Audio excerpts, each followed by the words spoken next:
ತುಂಬಾ ಭಕ್ತರಿಗೆ ತುಂಬಾ ಒಂದು ವಿಶೇಷವಾಗಿ ಅನುಗ್ರಹ ಮಾಡುವಂತ ದಿನ ಅಂತ ಕೂಡ ಹೇಳಿದ್ರೆ ತಪ್ಪಾಗ್ಲಿಕ್ಕಿಲ್ಲ. ಯಾಕಂದ್ರೆ ಗುರುಪುಷ್ಯ ಯೋಗದ ಬಗ್ಗೆ ಜ್ಯೋತಿಷ್ಯದ ಪ್ರಕಾರ ಗುರುಪುಷ್ಯ ಯೋಗವು ಒಂದು ಉತ್ತಮವಾದ ಮಹತ್ವವನ್ನ ಪಡ್ಕೊಂಡಿದೆ. ತುಂಬಾನೇ ವಿಶೇಷವಾದಂತ ದಿನ ಅಂತ ಕೂಡ ಹೇಳಲಾಗತ್ತೆ. ಈ ದಿನ ಶುಭ ಕಾರ್ಯಗಳನ್ನು ಮಾಡಬಹುದು, ಆದ್ರೆ ನಮ್ಗೆ ಪಿತೃಪಕ್ಷದಲ್ಲಿ ಬಂದಿರೋ ಕಾರಣದಿಂದ ಬೇಡ.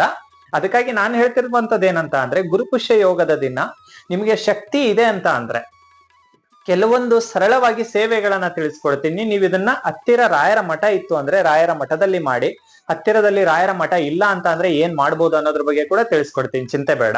ಮುಂಚಿತವಾಗಿ ನಾನು ತಿಳಿಸ್ಕೊಡ್ತಿರ್ತಕ್ಕಂಥದ್ದು ಏನಂತ ಅಂದ್ರೆ, ನಿಮ್ಗೆ ಹತ್ತಿರದಲ್ಲಿ ರಾಯರ ಮಠ ಇದೆ ಅಂತ ಅಂದ್ರೆ, ನಿಮ್ಗೆ ಶಕ್ತಿ ಇದೆ ಅಂತ ಅಂದ್ರೆ, ಹಿಂದಿನ ದಿನಾನೇ ಅಂದ್ರೆ ಹಿಂದಿನ ದಿನ ಬುಧವಾರ ಇರುತ್ತೆ, ಏಕಾದಶಿ ಇರುತ್ತೆ. ಅವತ್ತಿನ ದಿನ ನಿಮ್ಗೆ ಗುರುಪುಷ್ಯ ಯೋಗ 18ನೇ ತಾರೀಕು ಬಂದಿರೋದ್ರಿಂದ ದ್ವಾದಶಿ ಕೂಡ ಇರೋದ್ರಿಂದ ತುಂಬಾ ಬೇಗ ಅಲಂಕಾರ ಮಾಡಿರ್ತಾರೆ ರಾಯರಿಗೆ, ಆಯ್ತಾ. ತುಂಬಾ ಬೇಗ ಅಲಂಕಾರ ಪೂಜೆ ಸೇವೆಗಳು ನಡೆಯುವಂತದ್ದಾಗಿರುತ್ತೆ. ಅದಕ್ಕೋಸ್ಕರ ಹೇಳ್ತಾ ಇದ್ದೀನಿ, ಅಲ್ಲಿ ಅರ್ಚಕರಿಗೆ ಕೇಳ್ಬಿಟ್ಟು ನೀವು